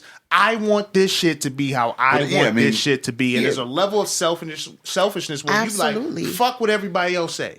Yeah, That's I how mean, it's just but going down. that's they're products of their environment, just like only kids are selfish as fuck. They weren't given those. They didn't have to. They're They didn't evil. have to share. They didn't Only have to. children are evil. So like when They you, can. You ever like, dated an only child? I've dated some only kids, the man. first I fucking- went on a streak of only because like I'm the first kid, and first kids and only kids have some kind of like Yeah. similarities or whatever with like the aggression and wanting to be center attention and bossiness or whatever. So like I connected most with only kids for a while until I fully realized how fucking like it's tough. It's a dating different- an only kid, man. I'm the oldest girl, and it's only my brother. I have one brother, and it's three other sisters. I'm the oldest girl, and typically when you're the oldest girl, you're the boss. Exactly. Like even if you Yeah. have an older brother, you still like Yeah. my older brother. Like we still, I'm like, what the fuck are you doing? Yeah. Like we can still have those kind of conversations. Yeah. Because you just kind of get that mama vibe, Mm-hmm. and only kids are a lot. They are. They are a whole lot. They don't understand shit. Like, I mean, there's some that are nice and whatever. But like, when you're an only kid, you just don't have that. Like, I feel like the only kids that are more open and sharing, it's like they had to learn that through other means. Whether it was because that like they went on like trips with other kids or something like that, or like once they got to college, they kind of But intuitively, it's just the little things, and even then, even the nicest the only kid, you can tell. There are things that they don't. My cousin Amber, I'm name dropping. No, my cousin Amber is an only kid. She is one of the kindest, most generous, giving, like not even just give you the shirt off her back, like the shoes off her feet type of people that I know. And she's the only child that I know like that. Yeah, I have never met. There's always one that proves. That. I have never met. There is not any other person on earth like her. Like I've never met anybody like her. Yeah. It's crazy. But yeah, no, only children can be a lot because and there's kind of like you said, there's like that gravitation when you're a first child because you're just kind of used to your way of the highway. Yeah. But the difference is like when it's only children, they typically haven't been challenged. Yeah. When you're the oldest, it's like, You're- no, I've bent all these motherfuckers to my Yeah, will, so- and you about to get with Yeah, it. like so it's like only kids will throw tantrums. Like first kids will be very stubborn and demanding. Yeah. But like only kids, after a while they'll throw a tantrum. Like, they'll throw a tantrum like a motherfucker. Yeah. What was I was gonna say something, and then you came in with your waves popping. So they are kind of like want to swim. yeah. I appreciate that. They want to swim. I'm I very respect it. conscious of. Listen, man, you're funny. I gotta go up there and be handsome. So you gotta know your lane. You gotta know your lane. Like you lifting in the gym with your jokes. I'm really doing reps though. Like I'm out here I'm trying to be like the most fit comedian in the city. I used to have a little natural fro shit. I was trying to do it, but here's the thing about the natural shit. It's a lot of work. Right? And so if you're not into the culture, you think, oh, I get to just go and kind of just be. Nah, fam, you gotta, and I was just like, you know what? I'm not the guy that's gonna be up hitting my shit with oils and getting my shit with the curl brush. And I'm just gonna Like, you have to be a grown ass man. Like, I will come out, but it's deep conditioning day. Yeah, I'm not like gonna do that. And you know what? I'll It got see you to on a Saturday. Yeah. It got to a length where I was like, I'm not equipped to deal with this much hair. So It's a lot. I'm just gonna brush my shit. I'm gonna tell you, I stopped dealing with dudes who have locks because any dude who has the like patience to deal with long ass locks, they are too particular to deal with me. So I'm just like, no. Because I'm kind of like, I'm a Stereotyping, but I Sagittarius. figured deal. Nah, but look, I'm a Sagittarius. I'm flighty. I'm just kind of like, I'm like really laid back. When you a dude and you like, it's Thursday, I got a twist. I'm not the chick for you. You probably like alphabetize your spices and all that shit. I'm just not the chick for you. I'm just not. Nah, I'm a free spirit, so that's why I just brush my shit Yeah. in the morning and when I get in the car. I respect it. The only reason I'm not rocking a baldy is because my head is shaped like a toe. So I gotta rock the fro. It's like shaped like a big toe. It's a family thing. Word. So yeah. So I don't do it. It's the I did the initial- big chop, and then luckily my hair grows fast. When did you do the big chop? I did the big chop originally? It was a big chop It was a movement. big chop movement. I did mine it was March 11th, Can I- 2006. Okay, can I ask you Sure. a couple of personal questions? Of course. Were you dating anyone at the time of the chop?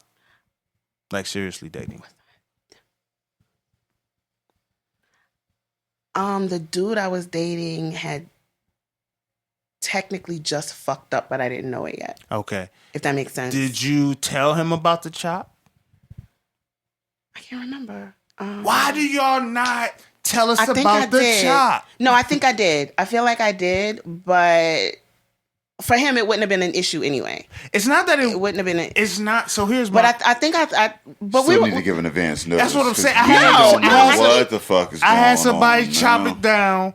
She had very nice long hair. Chopped it down. And you didn't know you was I went coming to home visit to a her. whole new- She looked like fucking Corey from Boy Meets World or whatever the nigga name is. I Okay, was like, so- oh shit! Like, and she was still pretty, but Yeah. it was just so much. It's just I'm different. coming through expecting one thing. Yeah. You ain't got no hair. Yeah, no, I'm Like, pretty sure I then you told- wanna 'cause- talk about it all night. Like, wait a minute, I'm just getting used to this. Like, you should have sent me a picture. I had braids. Okay. And like I had braids between the reason I did the big chop is because my stylist in New Orleans, this was like right after I moved. She was getting good From chops Katrina. in New Orleans too. Like, Yeah, it's a different. no, I didn't. No. game down I there. didn't. I was still getting relaxers in New Orleans. But I'm saying when you And- in New Orleans, because we had Mark Caesar up here from New Orleans, the hair game My shit was fly. Yeah. way My shit more was- advanced than the bird. You Absolutely. know what I mean? It's different from your everywhere, fades to be ain't honest. the same up here. Even when I went to like places in like Atlanta or whatever, which is like a hair capital, Yeah. my hair was just like different, and my stylist was fucking amazing. I had been with her longer than like I think I lasted 2 boyfriends and a husband. Yeah, well, So- ATL, their stylists are more like creative. Yeah, type shit. it's more like the technical. Yeah, it's more It's like artsy art. down Like I was there. fly, but I could still go to like I worked at a law firm, so I could Right. still go to work. When I left, I didn't want anybody else really It's like fucking that, with my man. hair like Yeah. that. And so I was like, okay, so I can take care of my own hair as long as I, if I stop fooling with perms, and that's why I did it. I got braids, and after about 3 months, that's when I went to the went and got it. Yeah. But I told the dude because he knew, like, I was like, yeah, I'm getting my braids out and I'm not gonna have hair for a minute, but Okay. yeah. So yeah, I just no, I wish did I'd have tell got that him. conversation. Not even I did tell into him. like in depth. Like, listen, babe, I'm gonna tell you this. Saturday afternoon, I'm gonna look a little different than when we woke up together. That's Yeah. it. Like, we woke up together one morning. I went, did my thing. She was going to get her hair done. I came through. I was like, I didn't know you had a brother type shit. Like, you know what I'm saying? I think you gotta tell her. You gotta let me know. You gotta tell her, dude, look, you leaving Gabrielle Union, but you coming home to, I don't know, Isaiah Whitlock. You just gotta, as far as hair is concerned, I movie get with it. Gabby Union. Was it The Brothers? I'm not gonna co-sign. With when she was dating Morris Chestnut, she cut her hair, and he could feel that shit in his nuts. I don't remember that movie. What movie you talking about? Gabrielle Union was dating Morris Chestnut. She didn't cut her hair in that movie? Yes, she did. She cut her hair. She was like, I want to do something I was different. very and into- It was Breaking All the Rules. Oh, I didn't with see that. Jamie Foxx, Chestnut, he was dating Gabrielle Union. Oh, I never saw that movie. And she cut her hair, and he felt that shit in his nuts. He was like, ugh. It sounds weird because you haven't seen the hilarious. movie, but it's you. You haven't seen neither don't one of watch y'all. those. I've never seen I that. Have don't seen watch Breaking rom-coms, I was very- man. It's Really? Like even the watch black rom-coms. ones? It doesn't feel like a So rom-com. you've never seen- I you've don't never even know seen what a Brown Sugar? rom-com is. Brown Sugar's the I shit. think I watched love it Brown maybe Sugar. once. This I mean, this like, this I part of don't the really, it's podcast just is not for day. No, I don't really get into rom-coms. I It's black, don't. white, whatever. It just Can I tell you, Brown Sugar? You know how people have like the couples have their song. Yeah. Me and this one shorty, that was our. That was your movie. That was our. We're no longer together, so I guess we were lying to each other. But that was our movie.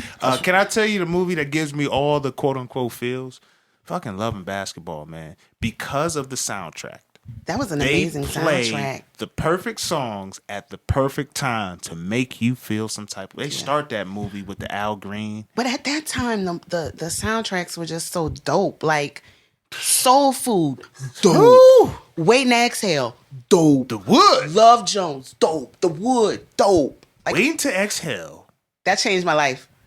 I hadn't even gone through shit yet. I will listen to Shoop right now and get misty eyed because of Whitney. Yeah. The way it drops, everyone boom. Did you ever hear her? Oh, Dave, She you gotta didn't- the fucking. soundtrack was. I watched Waiting to Exhale. My There's whole- no way you could grow up anywhere in. But the my 90s and mom not see and Waiting her to friends, Exhale, they like, were the waiting to Yeah. exhale. They Yeah, were that. They every were like black two attractive. chick One was group married, one fought. was divorced, one was The overweight. teenagers Like, it was thought that they were group. fucking married to Waiting to Exhale. And they Bro, ain't- I like used you to said, they fucking ain't been through sit shit. and They- play MLB, whatever, Not and Gonna they Cry. would be listening to Shoop and drinking wine at a fire Yeah. pit. And I was, this is crazy. It was just something, and I was kind of like ushering in something new for black folks. Mm-hmm. You know, we like it was either movies were either like we were super duper duper duper duper poor, Yep. or there were these rich ass black people Silly. that we couldn't relate to, and Waiting to Exhale was a little bit of everything. It was like, okay, you had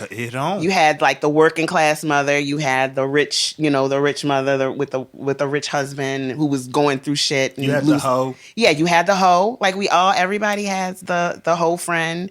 It was just all of Well, the it. promiscuous friend. I was She that person. promiscuous. I don't think I that- did that just for day. I did that just for day. And I don't dislike and the not word only was hoe. she I'm pro-hoe. promiscuous. You understood her promiscuity in that particular situation. Yeah. It was dude, the lead singer from fucking whatever, Five Heartbeats. The Five Heartbeats. Fucking lead singer. Leon had all the Wasn't shit. nobody saying no to Leon in the Wasn't 90s? nobody saying no to Leon. First of all, Leon would come out midwinter with his shirt wide open. Like that motherfucker. And he's such a tiny dude. It's like, you're not cold at all. No. You don't have the anemia? Nah. Nope, just bad Icebox where his Jodeci. heart used to be. Jodeci did it Jodeci, too. they- Yeah. they spearheaded He was that like movement. the acting Yeah. version of Jodeci. Yeah. It was Jodeci Did embodied you see in that an nigga actor. KC riding the niggas back in the concert Like, and then That's the stopped realest man of all time. and got some fries from a random dude? Like, oh, whoa, let me get some of these. When you All right. Jodeci, you on a legacy tour, fam. We ain't bringing you nothing new. You already know what you came here to hear. I'm so not just ready. enjoy it. I'm not ready for anything Casey does ever, but I'm always waiting for him to do it. That makes sense. I started fucking with Jodeci because they were on that episode of Martin. And I'm a man, the many wishes. I hope that Gina does the dishes. Or would I really feel? I'm chilling on Varnell. You gotta watch Martin. Martin's not in your top 5. Oh, you're not a Martin? Oh yeah. Oh, I love Martin. Okay. Oh, There are people like Martin is one of the few shows that like Martin and Will Smith like that. The Fresh Prince. Like if I'm clicking through, I think it's on TV One now. Or Yeah. some shit. Like wherever it goes, if I see it on, I'll just stop and watch. yeah, it. it's Like, break time. Yeah, like I'll watch it. I'll watch a Martin marathon. Can I, as I always do, be to the contrary on... Okay, how do I say this? I like Fresh Prince of Bel-Air. Oh, Right? come the fuck on. I like Fresh Prince of Bel-Air. It's just one of say those some shows old that I bullshit. like that I would not put in my top 5. Like I would not rate it high, but I wouldn't turn away from it. Well, I don't know what it is. I'm a 30-something woman, so Fresh Prince isn't my time. Yeah, I'm 30. Yeah, he a little younger. I'm a so it woman. was- I'm 30. Yeah, I'm I a- saw I'm- Fresh I- Prince of No, Bel-Air. but no, you're not Yeah, But understanding. it you wasn't didn't- better you than didn't- Jamie Foxx. You ain't to see me. It Will was better than- Smith. Oh, really? You didn't think Fresh Prince was better than Jamie That's Foxx? Jamie That's 'cause Foxx he a young is buck. just a Oh, step, he's a young step buck. behind Martin. When he say 30, Jamie he mean like Foxx. fresh 30. This I'm nigga 30. just Jamie Foxx. Yeah, he just The ink still turned- drying on your car. Yeah, you Okay. gotta take his opinions You got with me a grain of fucked up. with a grain Jamie of Foxx Similac. was just a step behind Martin. You gotta- That shit was funny. You take when he whatever was he at the say. DMV with Mark Curry, and he did when he had him doing the push. Hey, Jamie Foxx show was hilarious. Yeah. But Hilarious. it wasn't the the actors It was weren't as good funnier on Jamie than Fresh Foxx. Prince of Bel-Air. It was Fresh Prince had might more It might have been balance. it might have been Yeah. funnier than Fresh Prince, Now- but it didn't have the value of it. Like Didn't have the those impact, no. those actors were actually really good Yeah. actors. On Jamie Foxx show, it was like Jamie, old head, you know what I mean, and like the one dude that played the light skinned dude. Yeah. Those were like the Braxton? three. Yeah, Braxton. Those were the three like really Fancy? good actors. Now- Fancy was Yeah. she was more of a model She was than eye anything. candy. She If didn't you- fuck up. Now, if you're saying Jamie Foxx was funnier than Will Smith, I can agree with that. Yeah. The Jamie Foxx show was funnier It than was- Fresh Prince of I Bel-Air. feel like Jamie Foxx is funnier than Will Smith. But- I don't know if I'm ready to say Jamie Foxx show is funnier than the Fresh Prince, though. I personally think the Jamie Foxx show was funnier than Fresh Prince of Bel-Air. I feel like when I look at shows, Fresh Prince goes into the Family Matters box. Yeah. Oh, Of Family Matters was bad, cultural- though. Family Matters was a good show, though. Cultural impact. No, when Family Matters You, didn't have this. No, not nearly as much as Fresh Prince. Fresh Again, Prince was I on would- NBC, and that's what it gets And weird. I it don't was- have anything against Fresh Prince of Bel-Air. it was Yeah, no, so it's- well done. Like around like even like that TGI Fridays box. It was or whatever. That's what it was called. Thank good. TGI funny. TGI funny yeah. or whatever for TGI Well, Step or by whatever, Step? like Yeah. Step by Step and all that. Like they were like like Step by funny Step. sitcom-y type shows, but like Fresh Prince could actually take you to a feel spot. Yeah. You know what I mean? It was the range of emotions that it took you to, as well as being a comedic. And all of those actors were good actors through and through. Whereas like you had maybe 2 or 3 on an average sitcom that carried the show, and then the rest of it was just like gags and gimmicks and we just got to get to the next week. Like they Yeah. didn't have a Stefan Urkel on Fresh Prince. Like there was none of this. But they had a Carlton Banks. But Carlton, but even Carlton was more complex than I think a lot of people want to give him credit for. He was the Oreo stuck in like, and he didn't even realize this whole thing, and they explored a lot of that. Yeah. there were a lot of Oreo Again, type dudes that probably were like, It's not a show that I'm going to give negative remarks. Yeah, no, I get it. It's just I a get it. show that. Yeah, I think that funny per I'm per not- minute, you're gonna get more on Jamie Foxx. But I don't think I'm a sitcom guy where I'm looking for those shows for range of emotion. If I'm going to watch a show over and over, I'm probably going to watch for comedy or I'm going to watch for crime drama. Yeah. Like I'm not going to watch for you to give me the Okay. feels because I live in the real world and this is my escape. And I That's don't want fair. to escape to you dealing with my problems. Fuck you, dog. Your problems are scripted. My shit's real. Like I might really have a cousin who think he a thug and get me shot at. Yeah. This shit has happened. You know what I'm saying? Like I skew towards the funny Yeah. and the way they marketed it or presented it was as a funny show. Yeah. And Yeah. then they gave you all these complexities, and it was like, oh, so you're gonna have one or two views. Yeah. You're gonna appreciate the complexities. You'll be like, yo, that was one of the more complex, involved shows. Or you're gonna be like, that show was good. It wasn't the funniest fucking show, and I just fall in that end of it. Yeah. Where But I it's thought he did a good. good job of even in those complex shows. I thought he did a good job of still being Right, but funny. it wasn't as funny to me. I see what you're saying. As a show Yeah, like like- Jamie like- Foxx and Martin, it's that's a more- strictly going for funny. Yeah, Will Smith, like the Fresh Prince was a more all around Yeah. good show. It's an all around good, well crafted sitcom. It's a Well, once in a that's where generation. we'll go with that. We'll agree at sitcom that point. as opposed to just a funny Yeah. sit. I will agree with you on that. Yeah, I got you. I will agree with you on that. And All right, that's well- the first time we've ever disagreed. Yeah, and we're gonna end on that. She agreement, brings man. a level of just well-roundedness. Yeah. And let's look for a solution. Black girls are magic. Black girls Yeah. are fucking. Can you say that again? Black girls are magic. Black girls are fucking. They are magic. fucking magic. You're majestic. Thank you, darling. When did you find out? This last question. At what point in your life did you find out that black women were majestic? I'm a New Orleans woman, so I always knew it. It's a shea butter question. Yeah, It's a shea butter answer. I always It's knew not a it. shea butter I question. think, That's a real shit. It I is think real Every shit. black woman in your life Shea butter is a real thing. provides something. I just always knew that, like, I had a great mother. I had awesome aunts that were just like, they were resourceful, they were smart, they were very family centric, which I'm not. I mean, I'm a mother, so I'm family centric, but they were new families. Yeah. throughout life, and it's weird. Yeah, I think my family dynamic is very different than my mother's and my mother and my aunts. I'm not. They were very dealing with whatever they were with their men, with their husbands, specifically, and I'm not necessarily husband centric. Not that I'm, like fuck you or anything like that. It's just that stopped being my priority. I got married really young, and not that I don't have relationships. I have a relationship or whatever, but it's a little more. I think mine is I have a slightly more selfish approach. Once you go through a marriage and you realize how much of a fucking crapshoot shit show that fucking is, Yeah. then you're less likely to fucking focus on that being Yeah. the goal. You know what I mean? I realized I wasn't like, it's not the 20s where I have to like, this is the only way I can get land and survive. Yeah. It was killing me. It was literally like wearing me out. And I looked at what the women prior to me had done, and they had dealt with things that weren't too different, not necessarily the same as mine, but still like a lot of stress. And I couldn't be stressed out by a partner and my kids, and I couldn't kick my kids out. So partner kind Ain't of old enough yet. They ain't old enough yet, not quite. So I kind of made my choice there. So I've done like things a little differently, but their resourcefulness, I pulled that into my whole black woman magic thing. So I've always known. They always instilled that in me. Nice. That made me happy. It is. That felt like warm grits. Oh, this is a good episode. I cook a mean pot of grits. Yeah, I'm coming through for the grits. No doubt. Salt or sugar? So Yeah, because then you're trying to make cream of wheat, and that's different than Yeah. grits. I do. You throwing sugar in that shit. You do don't- sugar? If you throwing sugar in your grits, you didn't like the grit. Okay, but listen to me. I actually like salt and so if I'm just eating grits, it's butter and sugar, just grits.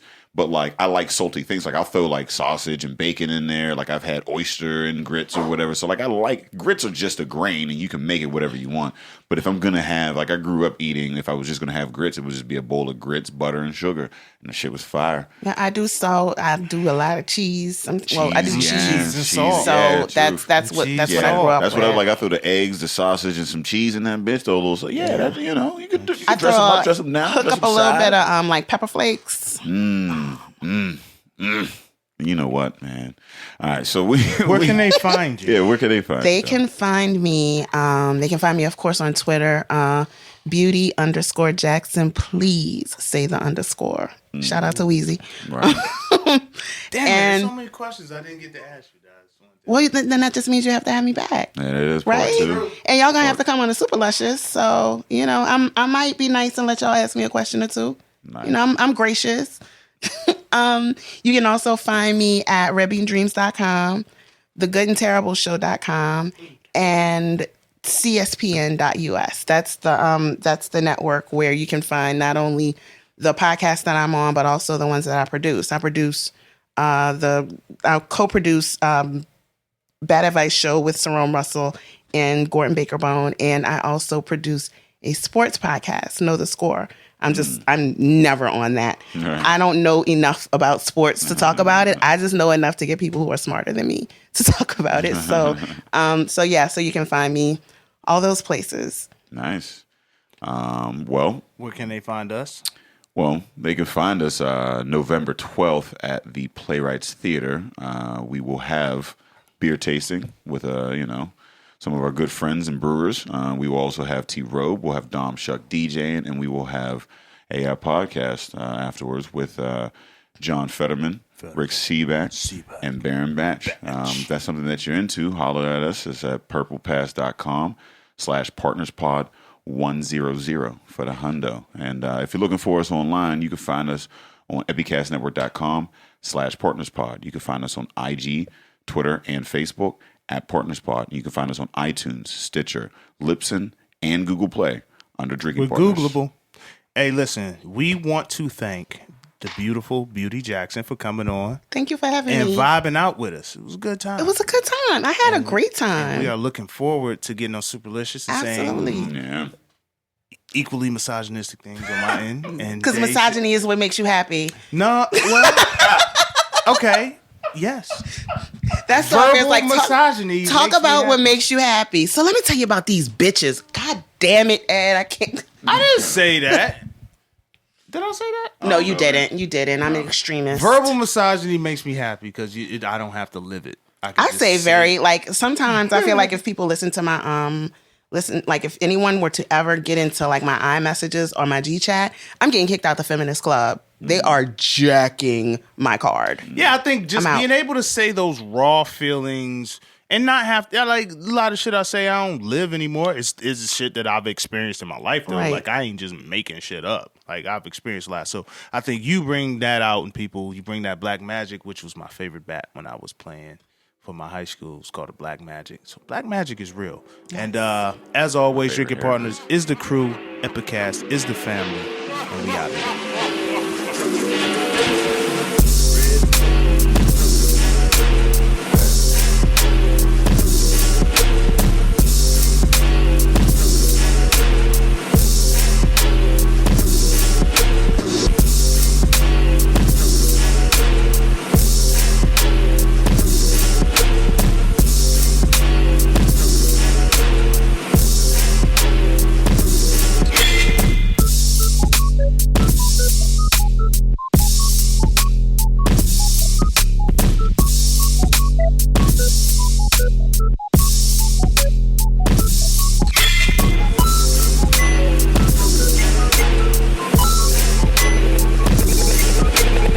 Epicast.